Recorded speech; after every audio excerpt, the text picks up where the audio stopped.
Okay, so now part 10, I think, of my overview of the whole Byrne run.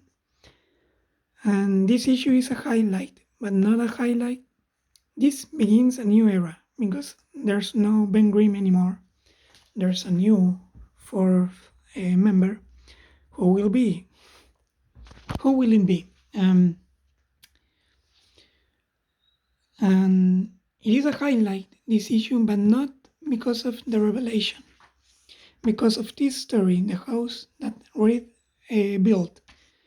It is a story told on the point of view of this villain who is entering the building, the Baxter building, while the Fantastic Four are not there. And, and it is greatly told, the amount of text, the quality of it, the drawing, how the story is told with the images,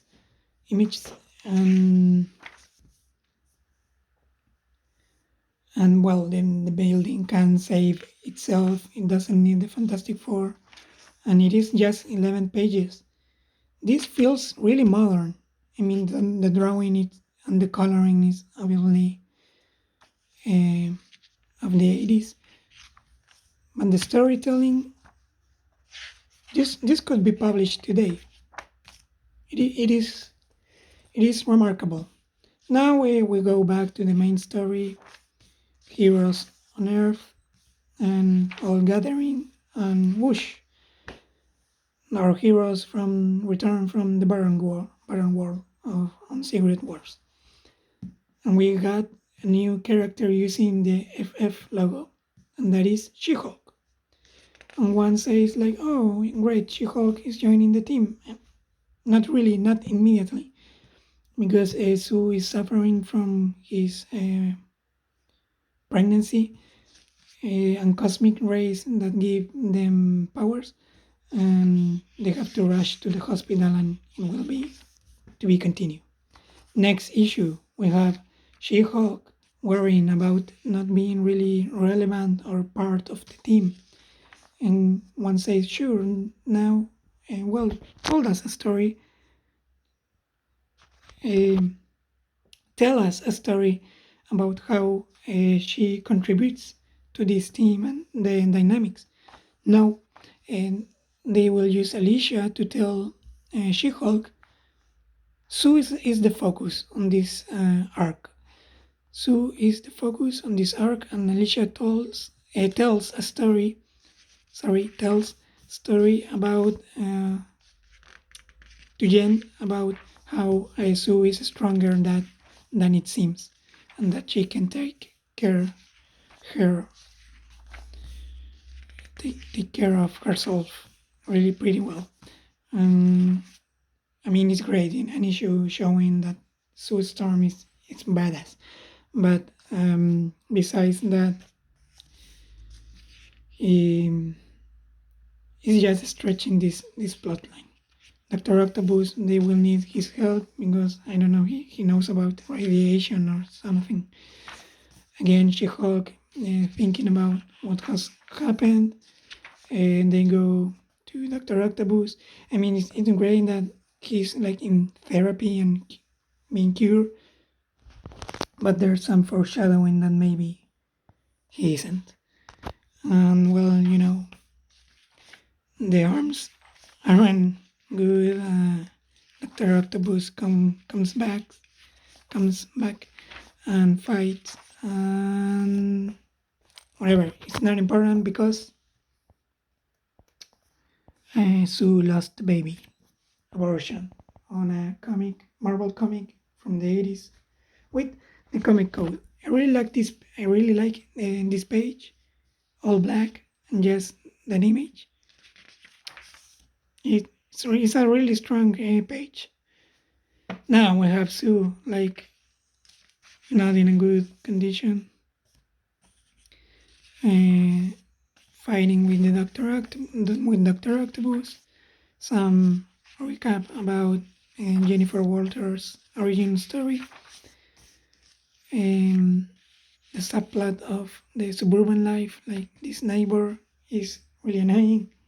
Like this is some weird people, and the Mask of Doom, like it was shown on the cover, it has life of itself and tries to destroy the team.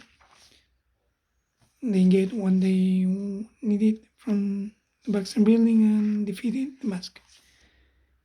Again, this is like playing with, is Doom really dead? So from now on we have stories to develop the She-Hulk character. This annual 18 has an adventure with the X-Men.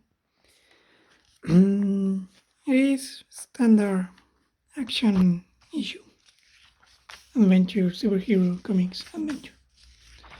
Anything, nothing remarkable. You just get to see She-Hulk in action.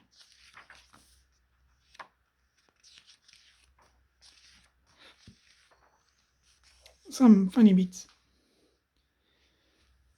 I think I liked the annual and the other Fantastic Four annual better. It was weirder. This one is too standard. It's good, but too standard. Then we have a new arc, 2 issues, the introduction of Wyatt Wingfoot on the series, love interest of She-Hulk, the Alicia Johnny relationship, Sue suffering from abortion, depression, and all that. Also, Reed not considering her for the missions because of depression. And here we have this Terminus character, pretty generic character. Again, Alicia Johnny relationship,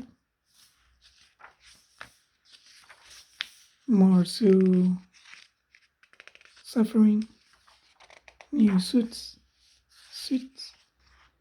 and the Terminus story has a weird plot twist of what it wants to do, how it pretends to do it, and also the resolution is the moral of it. It's weird. I mean, it is good in a way that it's not your normal resolution. So for that, I think this is an entertaining story that adds to the feel that She-Hulk is being part of the team. On this issue 271, we have a new arc, a three-parter that starts with Reed Richards' birthday. And then we have some development of the relationship, flashback story, Kirby style, all to get how Reed feels about his father, missing father. And then we discover that maybe he's still alive and that he was a scientist himself. This is the introduction of Nathaniel Richards, and Hickman will also be using that character a lot on his run. We have this second part, really great transition to another world, planet, parallel Earth, cowboy world, but futuristic.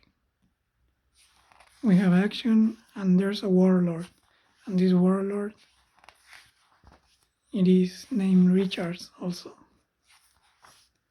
So that's like some of the plot twists. Nathaniel Richards is alive. Family reunion.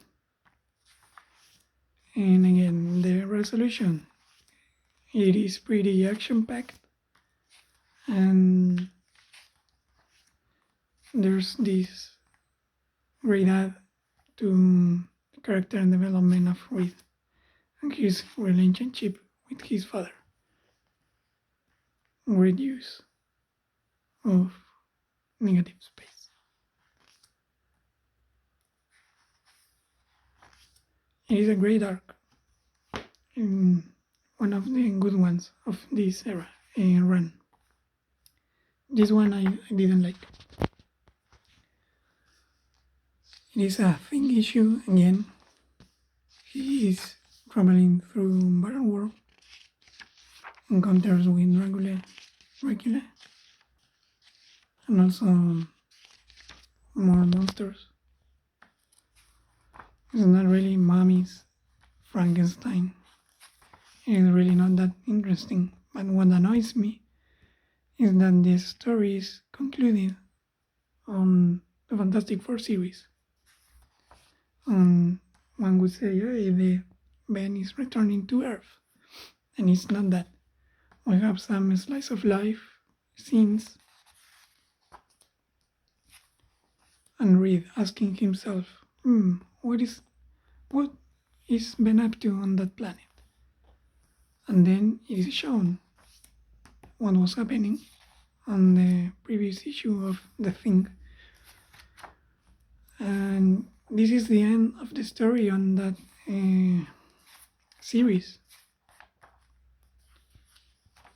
Why would you end your story on another series and don't cross over it? I didn't like that. It is curious or like to notice that these not so good things about mainstream comics, these crossover things, are not just these bad practices are not just being done today. It has always been like that, it seems.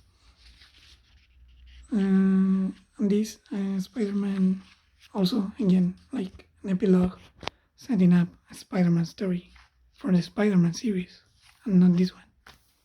This one is also great, single issue, 275.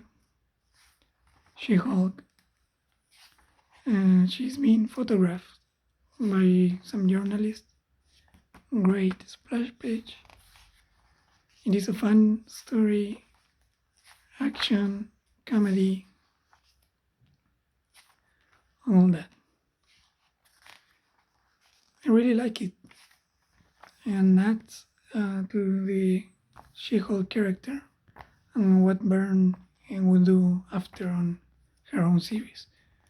There's an epilogue to the story that happens weeks later, but in between there's a story that is hinted here. And that story will be told on next issues. But as of now, this was Byrne's run on Fantastic Four Part 10.